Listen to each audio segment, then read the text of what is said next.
Yeah, Miriam, it really was an emphatic victory for Labor and the Premier Daniel Andrews. As the counting continues now, it does look like the Labor Party will win a similar amount of seats to what it won in the 2018 election, which is around about 55, and so it'll retain that very healthy majority that it had during the last 4 years in Parliament. It's an extraordinary result, given that the Labor Party had to govern through the pandemic and make many very tough decisions that had a very big impact on people's lives. There were swings away from Labor in the western suburbs of Melbourne and in the northern suburbs of Melbourne, quite significant swings against Labor, but the party holds those seats. They're very safe seats, and so that swing against Labor didn't translate into any lost seats. It's a different picture in the east. That's an area east of Melbourne, the eastern suburbs of Melbourne and southern suburbs down to the Mornington Peninsula, where the Liberal Party was hoping to pick up some of the marginal seats in that area. But the swing that was against Labor in the west wasn't there in the east. And in fact, they're looking likely to actually pick up a couple of seats that they probably didn't think they'd gain as a result. Now, the overall result is a real personal triumph for Daniel Andrews. He spoke to reporters a short time ago. He said he celebrated with a few glasses of wine while his staff got on the beers. I did not get on the beers, but many others did, which I thoroughly endorse, because we're back. Victoria's open, and not just open for business. Victoria's open for big ideas and reform. We are always at our best when we lead our nation, and be in no doubt about that. We are leading our nation in so many areas. And to think now that my good friend, my very, very good friend Albo, is a partner to do that work now. Someone else who doesn't occupy the office. He wanted it for the work as well. And they've made a fast start, and we look forward to doing lots of big and important reform with the federal Labor government, because that's how you get things done. Daniel Andrews there. Danny, no celebration though for the Liberal Party. Matthew Guy also announcing that he'll be standing down as Liberal leader. That's right. That announcement came in a statement about an hour or so ago. It's certainly not a surprise. Matthew Guy has now led the Liberal Party to two pretty heavy defeats in state elections. So now the question is, who will lead the Liberal Party over the next term of Parliament? Probably the leading candidate is John Pesutto, but he's involved in a very tight race in the seat of Hawthorn. He lost that electorate in 2018 to Labor. He's recontesting, and he's up against a Teal candidate who's running him very close to the line. I think the last time I checked, he was about 500 votes ahead of the Teal candidate, Melissa Lowe. So many people in the Liberal Party will be hoping he gets across the line and becomes a candidate at least, and probably the lead candidate for the Liberal leadership. Hello, everyone. I'm hoping you can hear me. Okay, let's do an audio check. Yes, that seems good to go. Congratulations, Dan Andrews and Victoria in general. If you are from Victoria, good job in making sure that it stayed in the safe and wonderful, capable hands of Dan Andrews. Now, there's been a couple of weeks of a disturbance. I think that needs to be addressed. I took some time away. I lost one of my best friends. My poor little Jerry. He passed away last Saturday. And for that, I needed a small amount of time to recoup and catch myself, and now I'm back in full force. So let's talk this week's breakdown and let's see where we're at. So the results of the election are wonderful.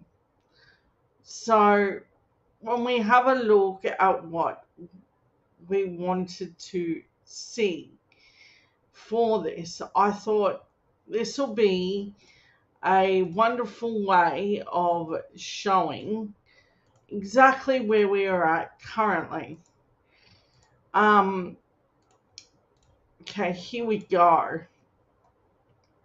So this looks like a pretty resounding win. Now, if the Liberals want to play games and pretend like they had a winning strategy here, this kind of shows that's not the case. I'm hoping, along with me, that you'll enjoy this coverage tonight. But I really, really want to stress that this was a big night for not just Victoria, but for the nation.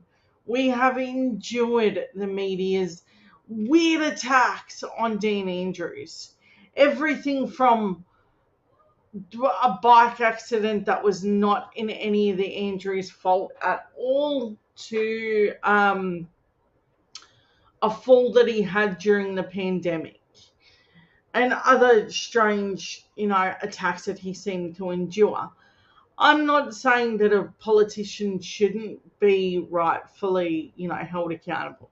That's not what happened here. What happened here is that they just attacked, and it didn't matter how they attacked Dan Andrews. But it looks like Victorians seen through it, and Rupert Murdoch didn't win. But let me show you how bad it truly was. Okay, check out this and then tell me that this wasn't deliberate in the way that they reported it. Oh, why? I had all this lined up to go, and now it's like, nope, just not going to do what you need. Okay, so listen to this 10 seconds. Okay, so there was 150 negative stories on the Labor Party by the Herald Sun. Well, I tell you what, Herald Sun, you've got absolutely zero influence. There was 150 negative stories on the Labor Party by the Herald Sun. Well, I tell you what, Herald Sun, you've got absolutely zero influence. Now, that part's important. The reason that part is going to be important is because this is a sign Rupert Murdoch does not have this resounding, massive voice that he thought that he would. And all of his weird hit pieces just weren't going to get over the line. With the Age and Channel 9 and Channel 7, the ABC even went along with this for a little bit. And it was disgraceful. And it needs to be called out exactly what it was. But I think that we're in a time where we're going to have to call this out. I think it's time that the media finally got called out for what it done. So, what do I mean when I say that? I mean this. This is how we are going to have to deal with this. Hold on. Why is it all now not? I had it all lined up, all ready to go. And now it's like, no, I want to mix them all up on you. I had them all lined up in a very nice line. Okay, so Dan accused by Sky of spreading misinformation on ads about Liberals and fracking, but using their chief scientist to back him up, Dan proves that it was never a lie. And here's the thing, these sort of gotcha moments in this campaign were brutal, they were dishonest. And the reason I'm showing this now, even though Dan won, I think you need to hear that. I think you need to know exactly what they did here. It was the most terrible thing I've ever seen in journalism. Given the fact that we endured this through the federal election, I didn't think they'd be this stupid. Listen to this. We've been talking about the SEC. Labor's ads on the Liberals' gas plan is talking about fracking, and it is misinformation on Facebook on these ads. Would you commit to pulling those down? No, it's not misinformation at all. Are you planning to bring back fracking? This is an important issue. The chief scientist has made it very clear, not just in one report, but in two, there are no reserves of gas, known or probable, that can be extracted onshore using conventional methods. The only way you could deliver a quote-unquote gas-led future is to frack. That's just a fact. That is a fact. No less authority than the chief scientist, who is actually a scientist. So, Look at how red Matthew Guy's face goes as that goes on. you know, we've got a shadow minister who's perhaps not a scientist. She is, and she's been really clear about it. So the only way to do it is to frack, and I don't think that's good for our wine country, our dairy country, our pristine natural environment. It just doesn't make any sense. We would not put that forward. We won't do it. Kieran, I'm not here for petty name calling. I've told so many times, press conferences, we're not going to frack. We don't need to frack. The government keeps saying we will, even though we've said we don't need to and we won't be. The government's own reports say there's 830 petajoules of gas which exist without having to frack. But they choose to keep running stories and points like that. Not what the chief scientist says. Well, Chief scientist is totally independent and knows what she's talking about. She's made it very clear that there are no known or probable reserves of gas that can be extracted using conventional methods. She's very clear about that. Again, I say, I'm not here to have a fight. I'm here to answer Well, it's questions. not an argument, it's a debate. And it's a pretty important point. If you've got a gas plan, then you need to get it out of the ground. And I repeat And to you, this Kieran, is the method. And the only way to get it out of the ground is to frack it out of the ground. And I don't think that's no, good. no fracking. I've said it 100%. 50 times, And and there'll be I no say gas. it again to everyone. And there'll be no gas. No, there won't be any fracking. I just want to pick. Okay, so that needs to be put out there. But we're not done with what they did here. This was deliberate. The way Kieran set it up was, no, well, that's misinformation that Dan Andrews put out on Facebook. Instantly, that whole thing should have been pulled. They should have been like, no, we apologise for insinuating that Dan Andrews put misinformation out there. But Sky News did what it did, and the shit show that it is, decided to run this and thought that it was intelligent to make that out. But we're not done. What happened to Dan should never, ever, ever happen again. Then there is the red mist threat. Somebody was stupid enough to make a threat on Dan Andrews. But not just a small threat. You know, like I disagree with you or whatever. This was legitimately the worst thing I've ever heard. Pardon me. I talk about American politics regularly online and on other platforms, including regularly on Twitter, which is where I get most of my sourced information from Twitter. Now, having a look at what we're looking at here, I think it's fundamentally clear that we need to have a talk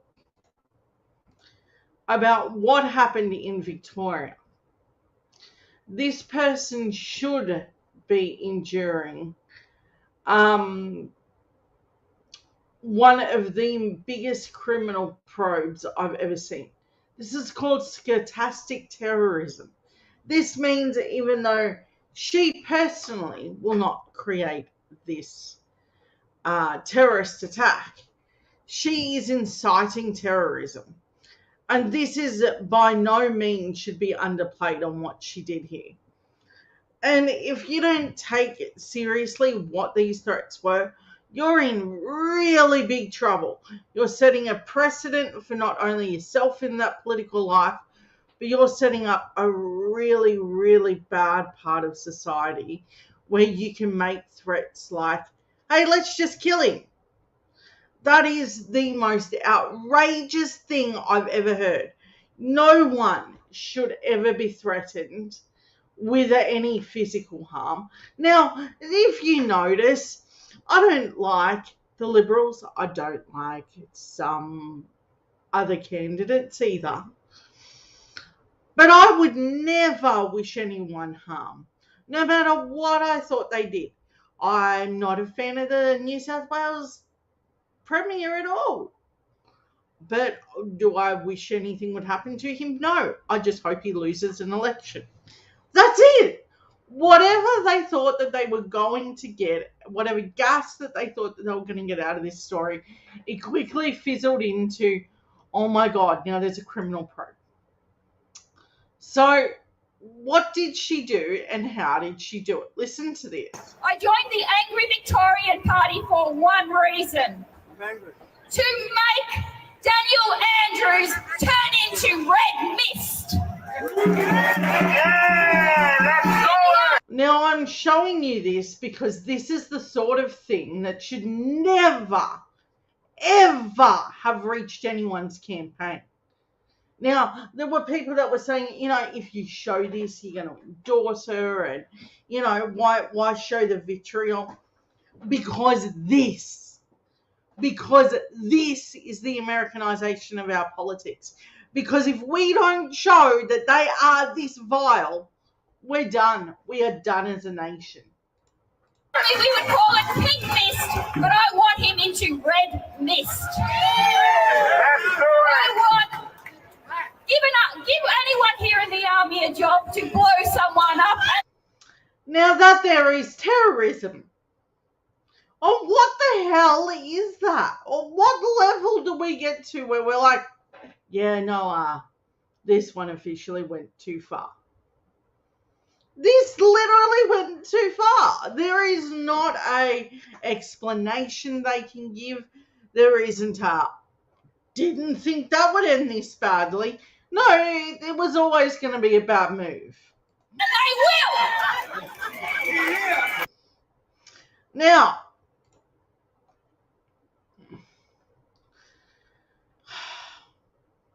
this is why Dean Andrews was like, hey, do something about your weird Nazi fascination. And let's address the fact that you really did do this. What an outrageous, delusional woman decided to do this.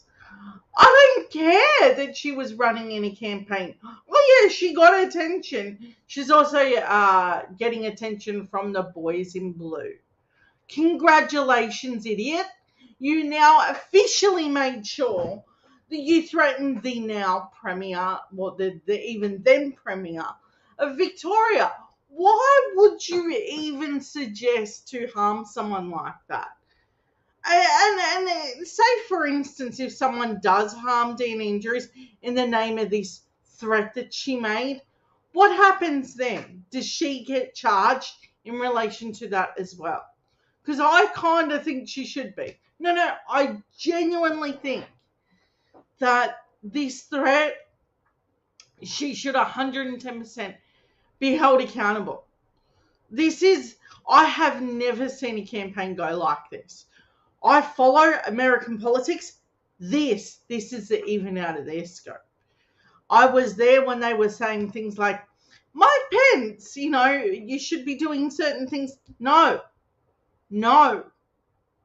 This was even one step too far from what they did for the insurrection. Oh my God. Okay.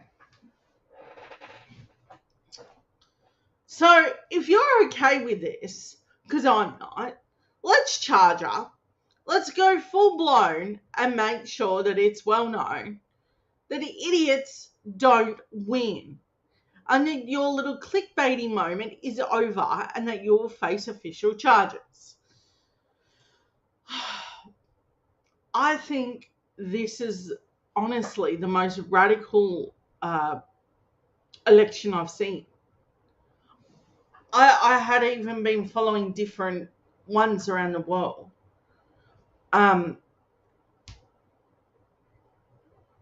It kind of sounded like something that Putin would throw out there, like you could just be gone away with, like just so ridiculous. And I don't really want to be focusing in on her other than to say that she should never, ever be held in any position of power. Okay. Now we're going to talk about the very delusional guy. Now, he has now stepped down. I will say that. Okay, so take a look at this and tell me what you think of this. because this shows exactly where his head was at in the lead up to the election. I mean, here's the thing. We had this very rational together Dean Andrews, and then we were left with this on the other side. I believe that opposition should hold government to account, but we can't with these idiots. We just can't. They're not even living in the same universe as us. That's where we're at, people. They are not living in the same universe as us. Picture us being like this planet A. They're on planet B somewhere, pretending that none of this is real and it doesn't really count. And that's basically what we got from these idiots. Check this out. You were soundly rejected by Victorians. Why should they vote for you this time round? Well, so was Mark McGowan at his first election. He came on and won the next one. What we're saying to Victorians is now is the chance to move on. Don't waste it. Now is the chance to vote him out and to get a new government that's positive, that does have an agenda to fix our health system once and for all. You know, the Premier's slogans won't fix our health system. You know, it won't actually build the hospitals that's necessary. We can actually provide genuine cost of living relief, but you actually have to pay for it. And our plans will lower debt over by $10 billion over the forward estimates period, because it's a fair call to say that none of his costings are actually costed properly, and that he failed every single attempt at doing any of that stuff. So let's be fundamentally clear. He didn't ever release proper costings. And as many slogans as he wanted to put out there, he still lost. Sensible and reasonable thing to do, but we've got costed, sensible, realistic, reasonable plans that are actually good for our state. None of this is slogans, unlike the Premier. So I say to Victorians, don't waste the chance you get on Saturday. Vote this government out and let's start again for the fresh start that we need. Well, you've talked about debt, so let's move on to that, because costings from both the parties indicate that contingency funds are going to be raided, that there's no moves to try and have fiscal responsibility. You're telling everyone else to tighten your belts. What's the message that you're sending, promising spending like you're drunken soldiers? Now, this interpretation here is exactly what is wrong with politics. Now, what Lisa Miller did there was dishonest, and it should be called out for what it is. That is beating the drum. The same old pretending that they're asking people to tighten their belts. No. The economy survives by you spending money. That's the first thing, Lisa. Second one is you can't actually grow an economy without a proper investment. So no, I think Lisa Miller deliberately misled people on that point alone. But I mean, it's basic journalism to understand how an economy actually works. If you're going to interview and talk about exactly what we are talking about, and you're going to go, oh no, you're spending like drunken sailors, at least know what you're talking about. It's a fair thing to ask. I think it is anyway. I committed to Victorians to put forward a plan that was independently costed, that would add up, and that would lower debt. And all of those things costed, our policies and our commitments costed by the Independent Parliamentary Budget Office at $28 billion. Our savings measures coming in at $38 billion, driving down debt by $10 billion over that forward estimates 4-year period, because Victoria's debt is greater than New South Wales, Queensland and Tasmania combined. So we must do something. And importantly, bringing our budget back to surplus a year earlier. This major dishonesty that he pulls again, talking about Victoria's debt. It had a very, very strong economy, and he knows it. So let's be honest with each other. The pandemic and Scott Morrison playing stupid with money and denying, ALP states of proper funds really did happen. He also did it in blue states, just not as horribly, because they had a massive debt that they needed to try and pretend like they were doing something about it, which they really didn't. What the government says it can do. They are sensible and reasonable policies that we've had independently costed. And I say to all Victorians, it's a sensible and reasonable way forward. please don't waste that chance on Saturday. Yeah, it was a landslide in 2018. You've got a long way to go to even think about getting into government. Realistically, you don't have much of a shot, do you? Well, that's your commentary, with great respect. That's not what Victorians are telling me. No, and it's a that's not question certainly mark what on the opinion end. polls are saying. Well, the I'm opinion sure polls it are is. suggesting the best you could do. The opinion polls, with respect, the opinion polls are suggesting the best you could do is Labor having a minority government. Well, maybe I'll take a degree in psephology, but what Victorians are telling us is that the chance for a change of government is real, and it is real, and I know it's real. And Victorians, I asked them, don't waste that chance on Saturday. Don't wake up with a hangover of Daniel Andrews. And that's exactly what they know. That's what I mean. He's so dishonest. We've got a chance to move on. Let's move on Saturday and get the positive government we deserve. What do you reckon the impact's going to be of Teals and Independents? 6 months ago, they ate away at the Liberal Party vote. So that's what I wanted to show you on that. The next one I want to show you is something insane that they thought that they would get away with. And this actually got called out by the larger public. And the media was like, no, this is weird too. And when I looked at it at first, I'm like, are you really going to do something like this and think that people didn't notice what you were doing? So what they did here is they were like, no, we're going to have a presser, but we're not going to be honest about what we're doing. Check this out on their costings, on Victoria's opposition's costings. Can I just ask how much the total is for your election spend? How much does it add up to? I can't give you the top figure, but I can get that for you. Actually, add it all together. That this is the guy who's supposed to have the figure. Like, and for so long they were trying to get him to have this figure. Together in a moment. We haven't added it together in a single figure like that, but we can get that for you quite quickly. Do you not know what it is? Because there is a number of the points there that actually parts of things bring in government funding from other projects. So, for example, when we put in some of our projects, there is actually reprioritisation of parts of government. Yeah.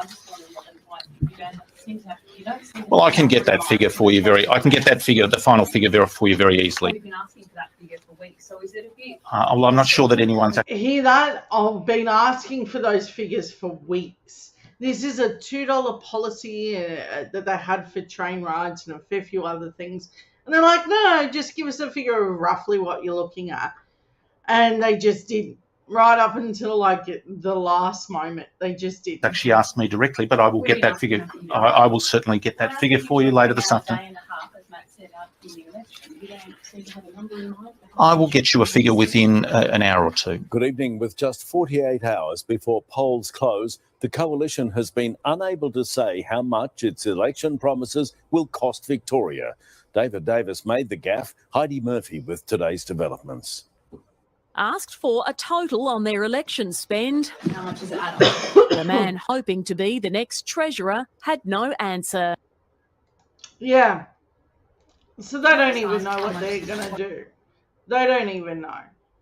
How could they possibly have thought that they could be opposition with no figure? I don't know.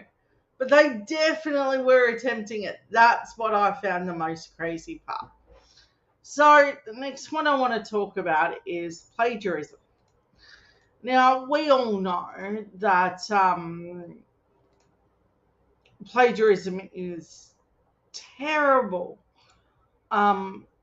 It really rips off the person that originally creates it.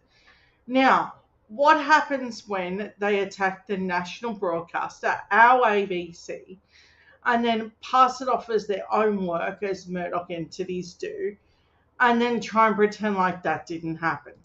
Well, I'm about to show you exactly how they did it. Courier Mail columnist Peter Gleeson caught out plagiarising for a third time. And this is, meanwhile, one of those things where this is all they've looked at. There could be way more instances. Now they're having a look through all of his work and while he was attacking the ABC. He was also stealing their work. So that's disgraceful. Take a listen to this. The Courier Mail columnist, Sky News host Peter Gleeson has been caught out plagiarising for the third time this month. In a month, filing almost half of his columns with the unattributed reporting of the regional regional ABC journalists. The plagiarism was identified by Australians for Murdoch Royal Commission, who have been trawling through Gleeson's work since he was caught out twice this month for similar offences, including by The Guardian, which revealed he filled out 62% of an article with a copy of Queensland Parliament fact sheet. So this is deliberately just ripping it off. This isn't even work. Murdoch doesn't pay people to do the work. Just like that in the Blick and White, thinking, yeah. Yeah.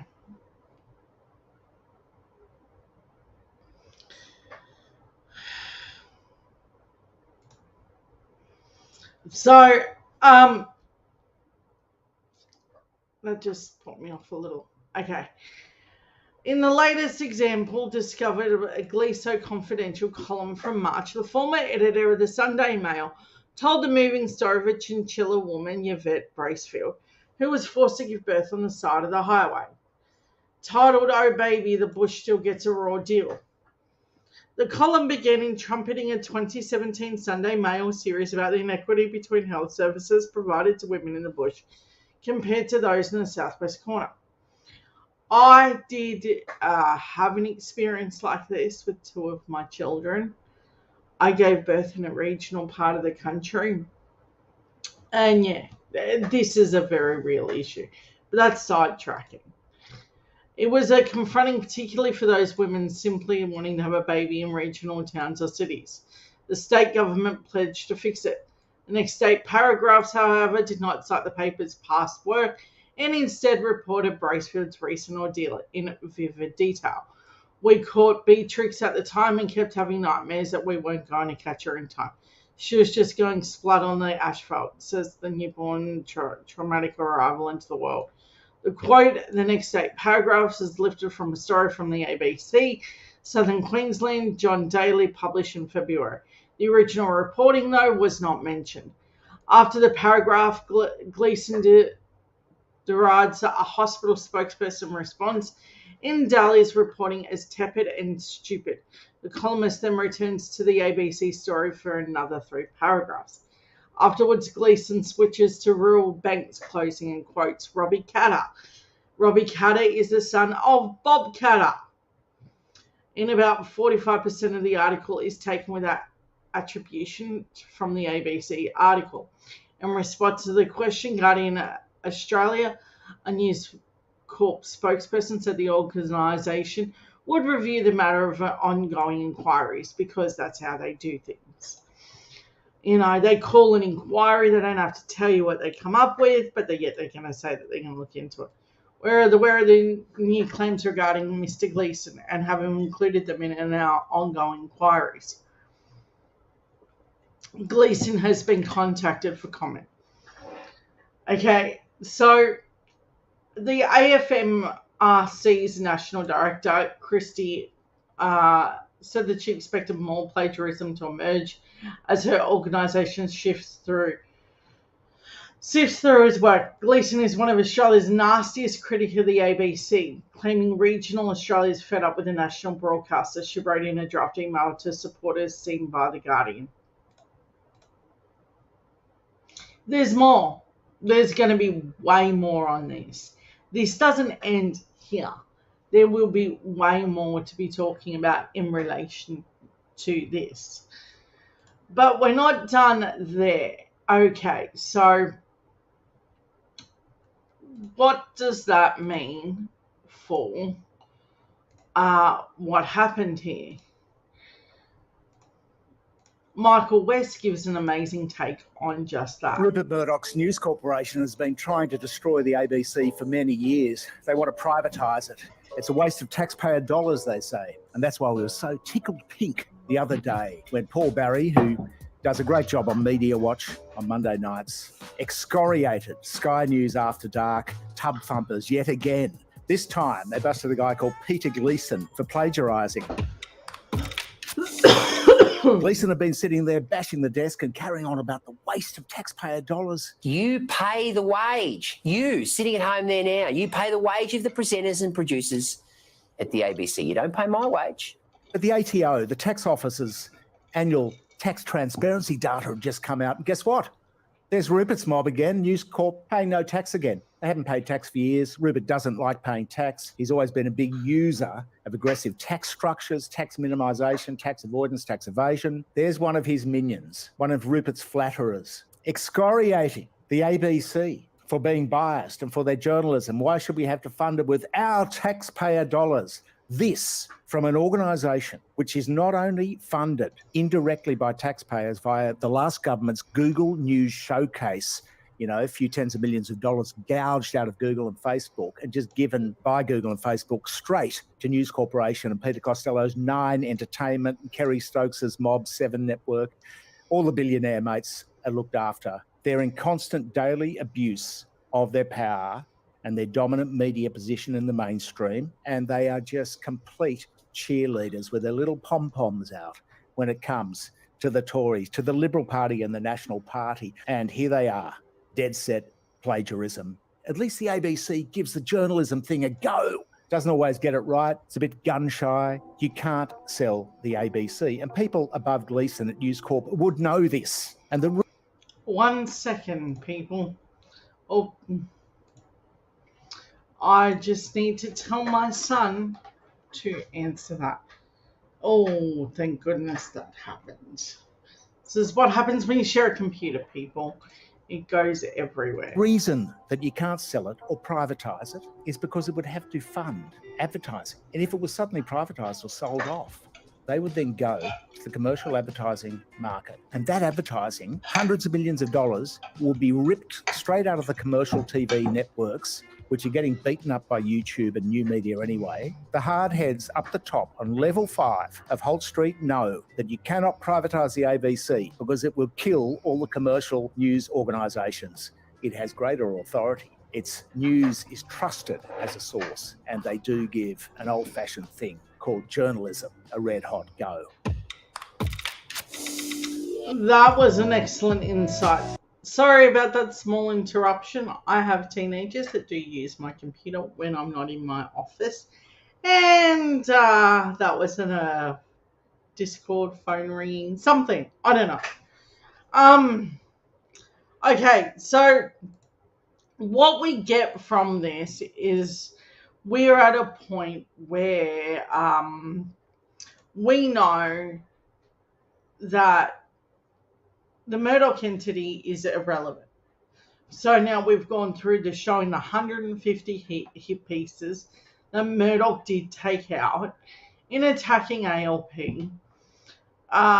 Victoria ALP. In the last 22 years, they've only ever endorsed one election for Labor. One. In 22 years. That's disgusting. And it needs a Royal Commission to have a look at exactly that.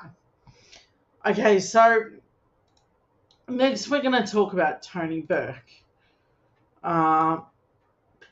Okay, so take a look at this and tell me your thoughts on this. Opposition tries to suspend standing orders on Labor's IR legislation to prevent dealing with the bill.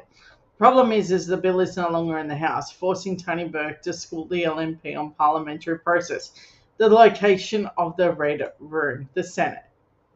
Listen to this.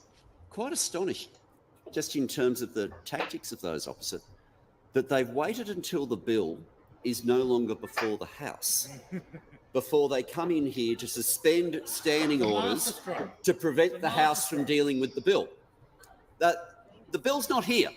It's gone. There's a red room on the other side of the water feature in the middle there, and that's where the bill's gone to. Had this suspension been moved while the bill was here, we still would have opposed it, But procedurally, I would have somehow understood what they were trying to do.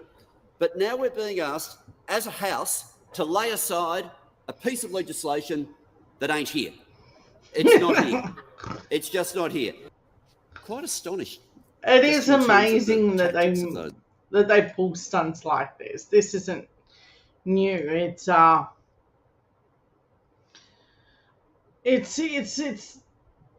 amazing to watch the LNP crumble before our eyes. They are not relevant at all on any level, on any communications level, and I think they're going to have a really, really big problem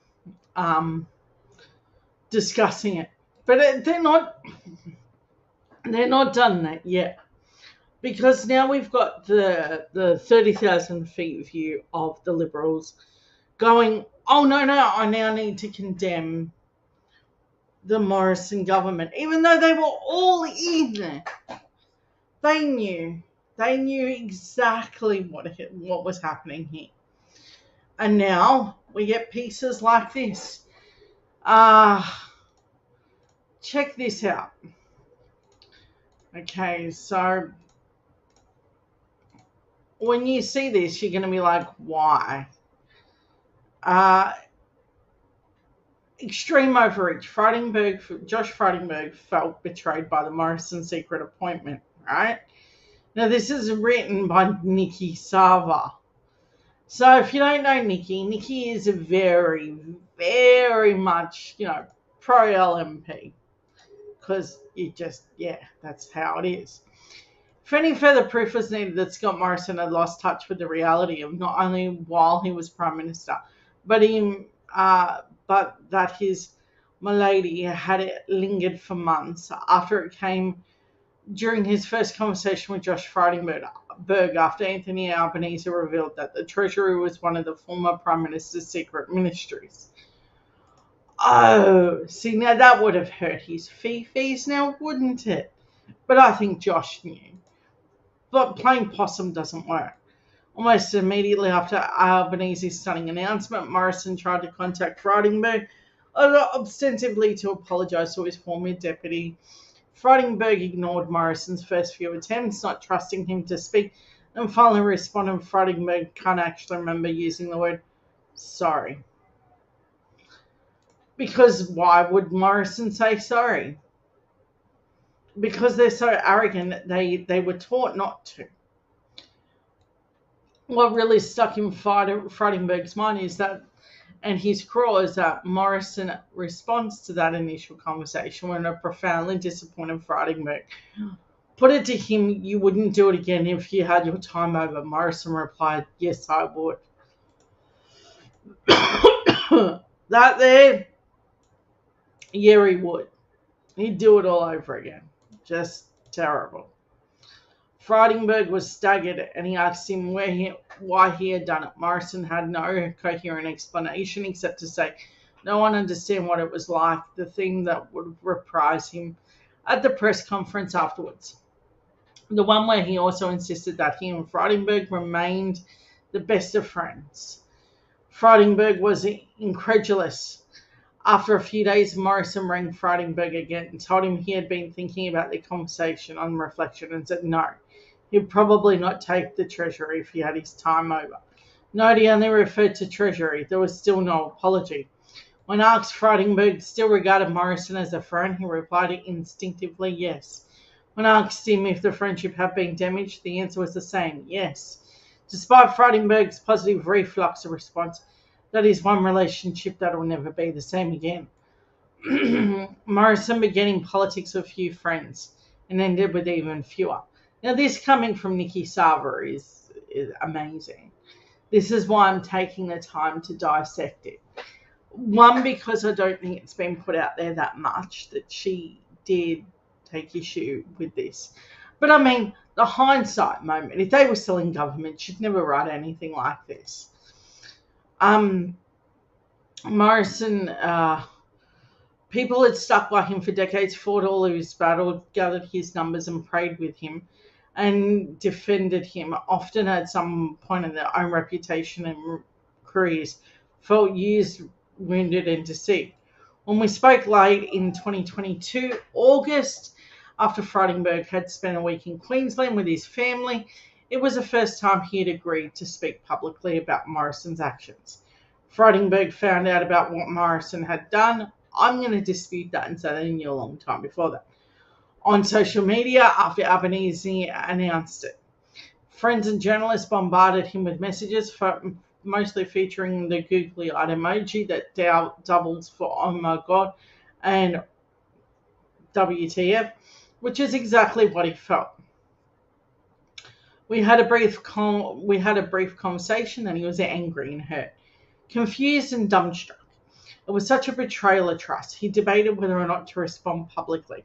After he decided he would do it, and for his first book, it took a few days, and after the family holiday, had to compose a response and compose himself. Now, one would think that at this point, Josh Frydenberg and Nikki Saba would have had a really good conversation. And I think that this is like one of them things, like, I think Josh is actually looking to be Liberal Party leader, because I think they know Dutton can't do it. And this is Nikki Saba's softly, I don't agree with what Morrison did. Look at how hurt and damaged we all are. And I think that that's what this is. It's impossible to properly evaluate the decision-making during the pandemic without understanding the context in which the decisions were made. We face once-in-a-century pandemic involving a crisis laden with uncertainty as to what each day would bring. This meant that we had to take live decisions in both the health and economic front at normal times would never have been contemplated. That being said, I don't think there was any reason for Scott Morrison to take the additional Treasury portfolio. The fact that he did take it was not made transparent to me and others was wrong and profoundly disappointing. And then it was described as an overreach. But the thing is, this wasn't just an overreach to them. It was an overreach to the public. This wasn't, just depriving these people of the jobs that they're supposed to do. This was depriving the public of knowledge of that as well. It was a measured, carefully calibrated response of Frydenberg, as he sought to convey both the empathy and anger of the personal separation from Morrison. Essential that he is to resume his political career, part endorsement of their decision-making during COVID-19, and the part of his occupation of the high moral ground to which he was entitled. Frydenberg, in his own words, had been loyal to the fault. And this is how Morrison repaid him. Although he knew Morrison had acquired health, he did not know he had taken finance, and did not know that he moved to other portfolios, including his own. Frydenberg is still struggling to come to terms with it. That to me is funny, to say, look, I knew he took other ones, but I didn't think he'd take mine. It's a weird position to take. At this point, you're like, well, why wouldn't he just go for them all?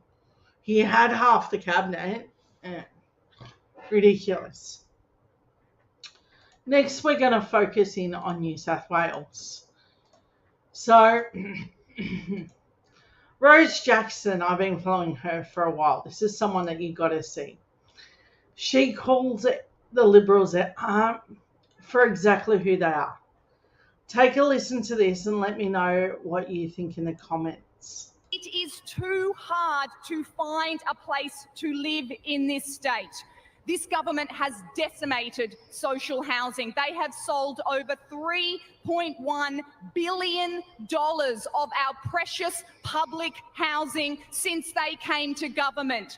That we have gone backwards by thousands of public housing dwellings since 2011. We have seen a 10% increase in homelessness in the last 12 months. People are living in tents and cars and caravans across regional New South Wales because there simply are not enough places to live.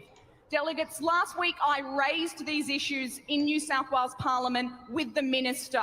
She rattled off some nonsense for a while and, delegates, I'll be honest, I may have been heckling a bit. She turned around and she said to me condescendingly, "Oh, opposition is hard, isn't it? Yes, it is hard. It is so hard to be in opposition and see what they have done to public housing in this state and know that we could do better and not be able to do anything about it. To receive the phone calls that we receive in my office of people crying because they cannot find a place to live for their family that night and not be able to do anything about it. That is really hard. So that means we will work even harder to get out of opposition. The federal government has shown us the power of government. That is something we need in New South Wales. We can solve the housing crisis. Yes, the private market has failed us, but with the government intervening, we can rebuild social housing in this state. That to me speaks beautifully. It is too hard to find a place to live in. And I think that she nails it perfectly. Public housing is a crisis. And in New South Wales, it's a big, massive problem. It is nationwide, I think. And I think that we're going to have to reinvest in all of that.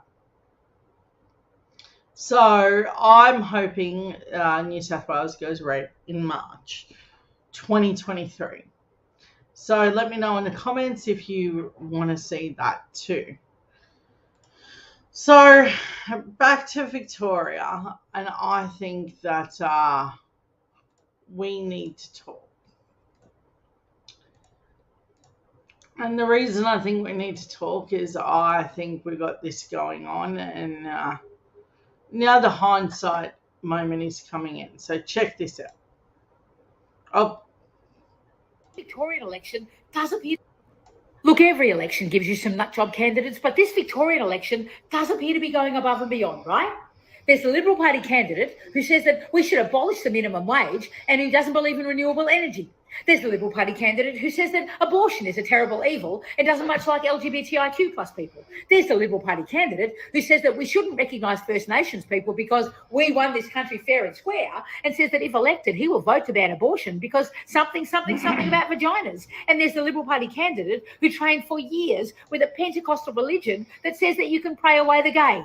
And then there are the Liberal Party candidates who are campaigning alongside Freedom Party candidates. The Freedom Party, which is anti-vax, anti-trans, one of whose candidates has said that the Premier should be arrested, tried, found guilty and hung, which all sounds a bit fascist to me. And don't even get me started on the independent candidate who says she wants to turn the Premier into red mist. I didn't even know what that meant. Look it up. It is not good. We are seriously at the point where we are talking about where we should preference the neo-Nazis. Victoria, can we please get our shit together? Look, every election gives you some nutjob. That is the perfect example of where we need to be. And I think that woman says it better than I ever could. That's why I showed you her. So, given that, I want to talk about the 007 troll. So, what happened here? Okay, this is going to be a really big story. Liberal figure caught using 007 pics and fake identity for dirty tricks. Threats to whistleblower and media company to suppress public scrutiny of a controversial candidate. An influential Liberal Party figure and public relations executive at a high-end firm has admitted to using false online identity to try and shut down its own reporting on controversial Liberal candidates. Renee Heath, the City Builders Church, in the lead-up of the Victorian election. The former Liberal Administrative Committee member, David Liu, adopted the fake identity, Sean Cook, and used a James Bond picture and an encrypted email account as part of the scheme, aimed at preventing the Age 60 Minutes from reporting on Heath, a Liberal safe seat candidate, and her ties to the ultra-conservative church. The affair is fresh headache for the Liberal leader Matthew Guy on the eve of polling day, but it has also said that the revelation of the network of false social media accounts that appear to have been used covertly to advance the interests of the civic partnership of a national public relations company founded by former Liberal Party operative Jason Oldsworth. An investigation by The Age into the identity of Sean Cook has identified Lou as the controller of the fake Sean Cook account, but also linked to the prominent PR company. After the civic partnership was confronted with the allegations on Wednesday, it launched an investigation and suspended Lou, who confessed to his misbehaviour after earlier repeatedly denying it to The Age. Ellsworth said in a statement that neither he nor Civic had known of Lou's use of the Sean Cook account to attempt to suppress reporting on Heath. Lou is a former staffer to Sarah Henderson. Yeah. Is also a former boyfriend of Heath and has fiercely backed her bid to secure a safe upper house seat in the state election. After speaking with David, it's clear the conduct was a gross error of judgment. No, it's a little bit worse than that, a lot worse than that. A misguided attempt to assist and protect a family friend who was the subject of a media scrutiny until your inquiry was unaware of the relationship to Miss Heath and his contact with Nine Media in her support with Ellsworth in the media statement. We do not condone his actions. He has been accepted responsibility for his behaviour and apologise. However, Ellsworth refused to comment on the use of multiple fake media accounts by Lou to what extent the former part of civic business operation. It has always been the case that we never discuss or confirm or deny the matter, and we are working on it, Ellsworth said. So in other words, these are people that are deliberately misleading you and are using fakies to do it. And if we did it, it would be way worse. The email threats were issued by Sean Cook, 007, via an encrypted Proton Mail account. The Age 60 Minutes were prepared into a major investigation into Heath's ties to the City Builders Church sale and a controversial Malaysian preacher. The story included an interview with Heath's sister, Claire McIver, who accused Renee of being an agent for the City Builders and detailed how the church has for years been seeking to influence the political system. The airing of the story forced Guy to issue a statement on that and said Heath would not sit in the Liberal Party room, as she is expected to win a seat in Parliament next week. Now, that's a really important thing to point out, that they will still, they're going to pretend like they're not going to have her sitting in Parliament rooms with the Liberal Party, but she definitely will. Last Thursday and Friday, the stories were being fact-checked as Heath was being approached for comment, to which he declined to give Sean Cook an email. The Age reporter Nick McKenzie and McIver posing as a supporter of the pair, offering to provide them with confidential party advice, friends within the Liberal Party. The email opened with a friendly tone but quickly descended into obvious effect of the legal threat to pressure McIver into silence and force the media company to reconsider publishing. The Sean Cook account wrote that the Liberal Party knew that you'd exposed the story, but Renee's position is not under threat. Instead, the City Builders are staying quiet, hoping the story gets a run, and then they intend to sue both you guys. The story will really lose credibility if you get sued for exposing them. What a threat to me, you know. Oh, that they would just sue you, so that would destroy anything. No, saying that you're going to sue someone and actually proving defamation are two really difficult things, but good. The Sean Cook account that made a direct threat. Apparently, the Conservative faction is quite delighted about the legal action you're facing. Nick, they are hoping this can be another hit on your career and will definitely fundraise through their vast networks and play the martyr card, which is what they do. So, in saying that, there's going to have to be an overlook into that. Victoria did shape up to have some of the craziest candidates. The outcome was good, but Yeah, it could have been way, way worse. The next story I want to talk about is, did Scott Morrison enrich himself with things that he shouldn't have been in a government position? So listen to Bill Shorten's take on what Scott Morrison may be in a lot of trouble for. A major shareholder of Synergy 360 is a Mr. John Mardrason. Mr. Mardrason is a former business partner of the member for Fadden. Mr. Mardrason has also run the member for Fadden's political fundraising vehicle. The member for Fadden has previously been a director of a separate business of Mr. Mardrason. Strangely, though, a search of the Federal Lobbyist Register reveals, however, that Synergy 360 is not a registered lobbyist. Minister will pause. The leaked emails reveal that Synergy 360 was lobbying for corporations in relation to lucrative government contracts, including in the portfolios I'm now responsible for.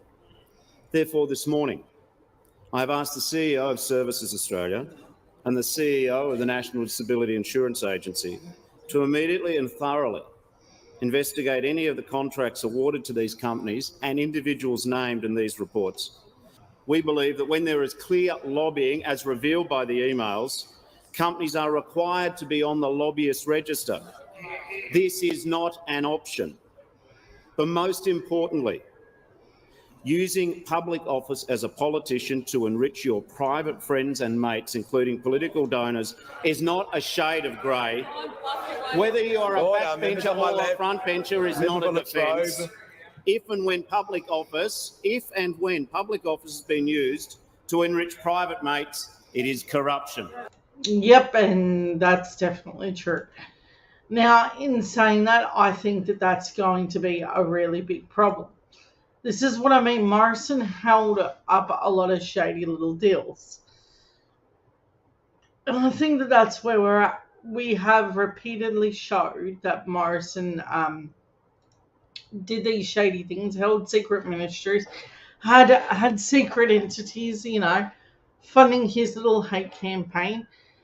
I also want to show you this, trying to avoid Tony Burke. It looks like the Liberals are being smashed all over Parliament. Watch this. Family cattle properties in Northern Australia be forced into multiple employer bargaining. Give the call to the Leader of the House. I've given the call to the Leader of the House. I'm happy to start. The manager will resume his seat. Of course, the specific question that the Minister asks, as he knows full well, is an industrial relations question. So I will refer that question to the Industrial Relations Minister to answer. The Minister for Employment and Workplace Relations and the Minister for the Arts has the call. Thanks, Speaker. Trying to get questions. First of all, the example that they've given, as I heard it, refers to a single employer making an application with respect to the single interest stream. A single employer can't make an application to the single interest stream. It starts with multiple employers. That's the way it works. But I have to say, if the question is wanting to go to the broader point of, are these rules meant to be able to reach agriculture? Yeah, absolutely. Because those opposite presided over a time when horticulture workers were being paid $4 an hour. Those opposite on my left presided over a time when some of the worst examples of wage theft were coming from that exact sector.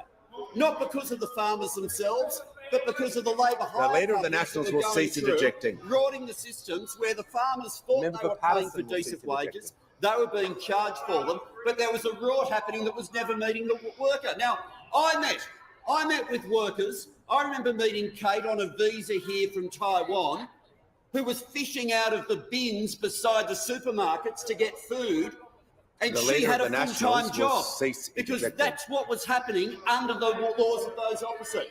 So when the Prime Minister before gave the example that this act that's being proposed by the government, the amendments to the Fair Work Act, will make it that you can no longer advertise work for less than the legal minimum rate of pay, You bet we're in favour of that. And you bet that'll get in the way of some of the rorts that have been happening. You should be representing all the people in your electorate, including the workers who've been underpaid. All similar. That is a perfect way to end the evening. I want to quickly give a quick shout out to Jay Weatherill, the former Premier of South Australia. This is on wages. This is a frontliner childcare worker workforce crisis. Just discovered that my cleaner is actually an early childhood educator. Diploma qualified. She can make more money cleaning houses than she can educating children. Yeah. And with that, I hope for change, and I hope everyone has a wonderful weekend, rest of the Sunday, and a beautiful week. I want to thank everyone for coming, for those of you who popped in, for those who didn't get an opportunity to see it all and watch it later. I want to thank you all. Thank you so much, and I will see you next week. Have a great one.